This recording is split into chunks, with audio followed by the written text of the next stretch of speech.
Que Deus abençoe a todos vocês que me ouvem agora, você particularmente, que disponibilizou um tempo do seu dia, tempo esse tão precioso, para poder estar acompanhando essa aula e aprendendo junto comigo um pouco mais acerca da Palavra de Deus.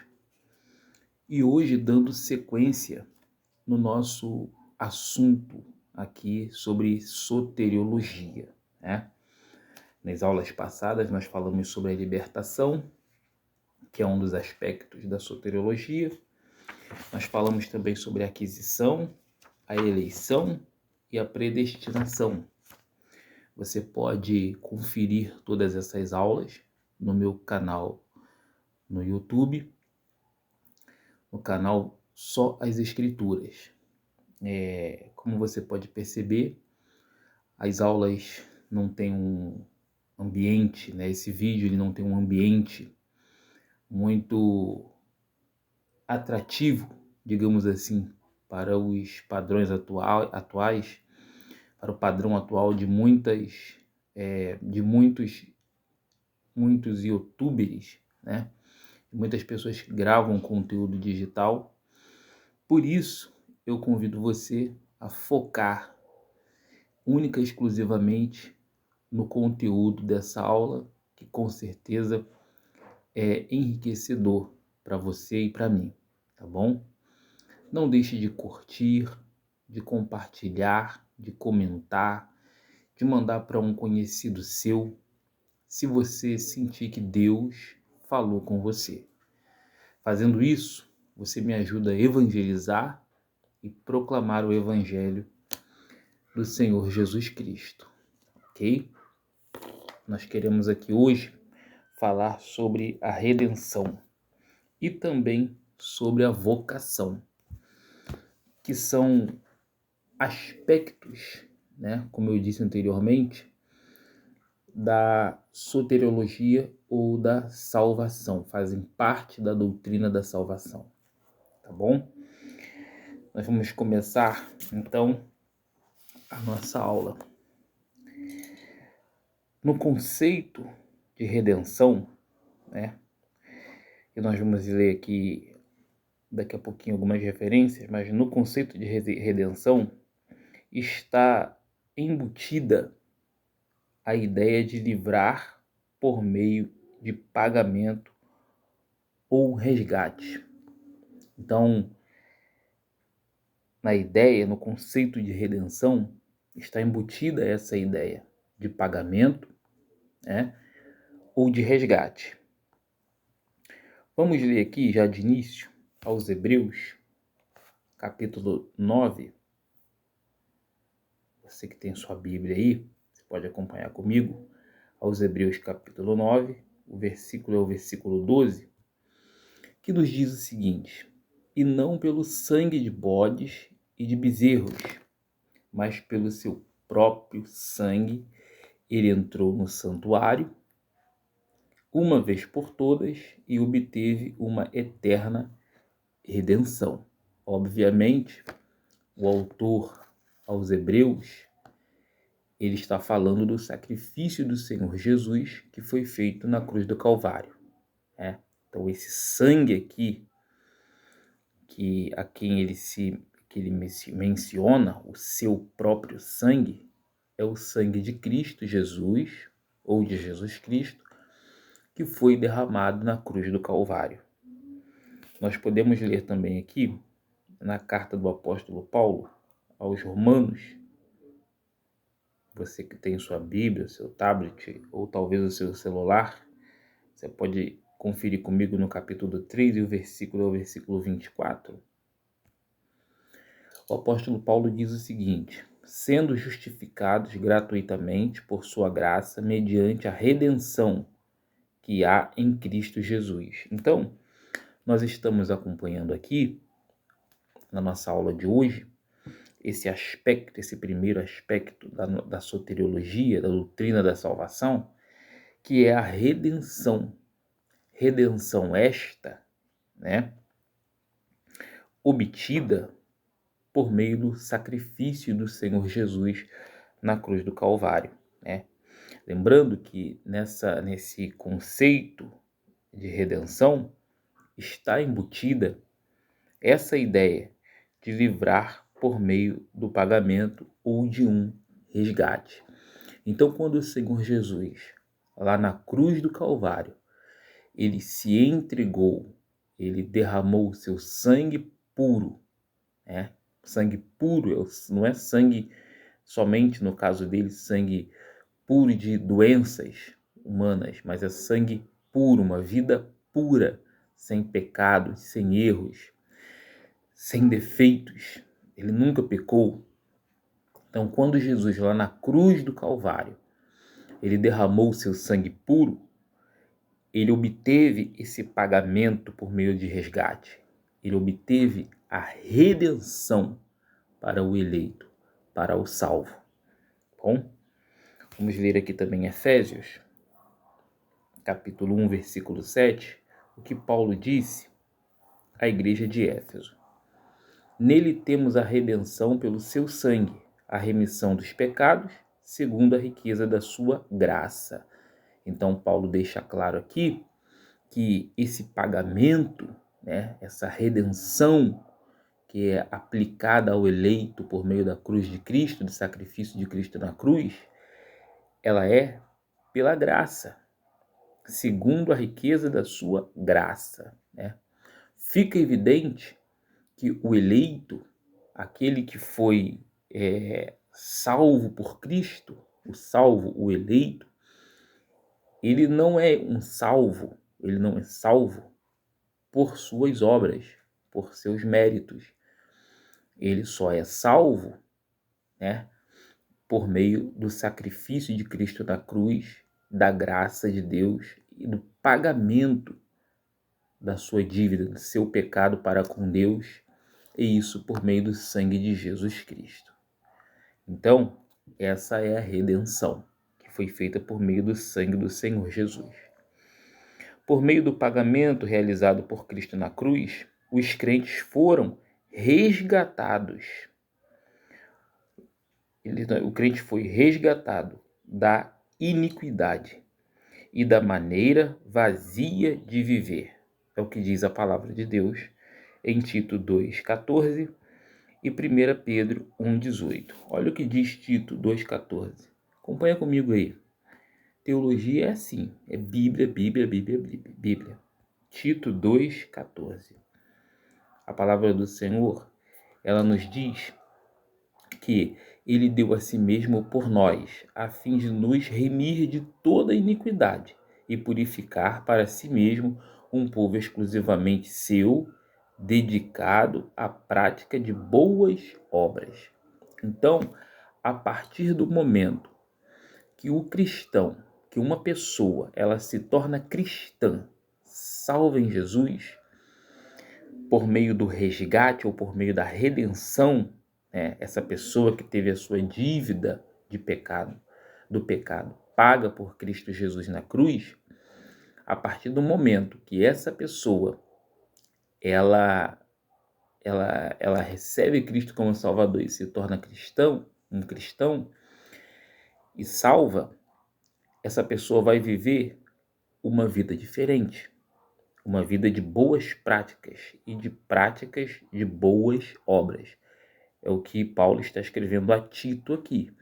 Tito era um pastor e Paulo mandou essa carta para Tito, né, dando a Tito instruções de como ele deveria ser como pastor, como ele deveria pregar, como ele deveria se comportar. E é nesse momento que Paulo diz isso a Tito. Ele, Jesus, deu a si mesmo por nós a fim de nos remir de toda iniquidade e purificar para si mesmo um povo exclusivamente seu, dedicado à prática de boas obras. Então, o cristão, ele é alguém que é dedicado à prática de boas obras. Ok?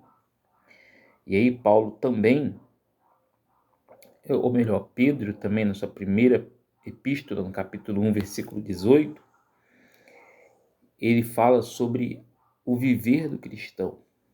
Capítulo 1, versículo 18 de Pedro.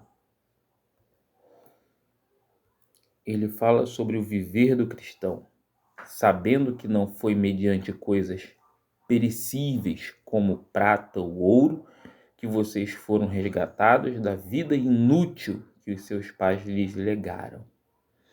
Então, esse resgate, que nós tivemos, essa redenção, ela não aconteceu com coisas corruptíveis, passageiras, como ouro, como prata.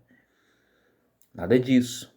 Até porque esses metais, eles não poderiam pagar para Deus o valor que o ser humano tem e que o cristão tem. E sendo assim, pagar essa dívida do pecado.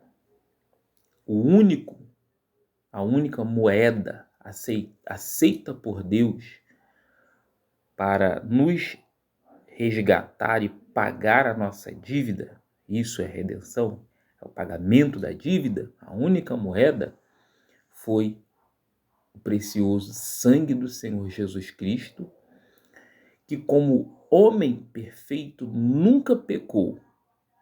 E sendo assim, ele pôde oferecer-se a si mesmo como moeda, como pagamento pela nossa dívida para com Deus, dívida do pecado. Ok? A redenção do crente tem também um aspecto futuro, adquirindo o sentido de livramento da presente realidade marcada pelo pecado e seus efeitos. Vou ler mais uma vez. A redenção do crente tem também um aspecto futuro, adquirindo o sentido de livramento da presente realidade marcada pelo pecado e seus efeitos. E aí, o apóstolo Paulo, em Romanos 8, versículo 23, ele fala sobre isso. O versículo 23 de Romanos, ele diz: e não somente ela, mas também nós, que temos as primícias do Espírito, igualmente gememos em nosso íntimo, aguardando a adoção de filhos, a redenção de nosso corpo. Então, a redenção do cristão, ela não está limitada apenas ao tempo presente, aonde fomos transformados em cristãos, aonde temos um novo estilo de vida a partir do momento que recebemos Cristo como Salvador. Não, ela também tem aspectos futuros, porque quando o Senhor Jesus voltar, a Bíblia diz que o nosso corpo, ele sofrerá uma redenção plena.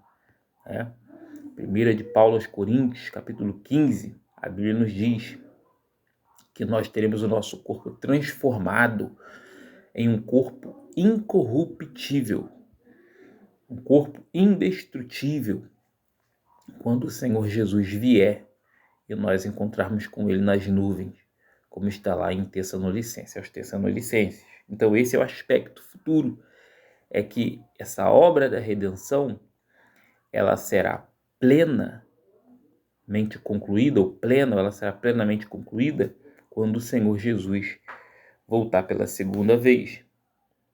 O apóstolo Paulo também falou sobre isso, sobre esse aspecto futuro, escrevendo aos Efésios, no capítulo 1, no versículo 14,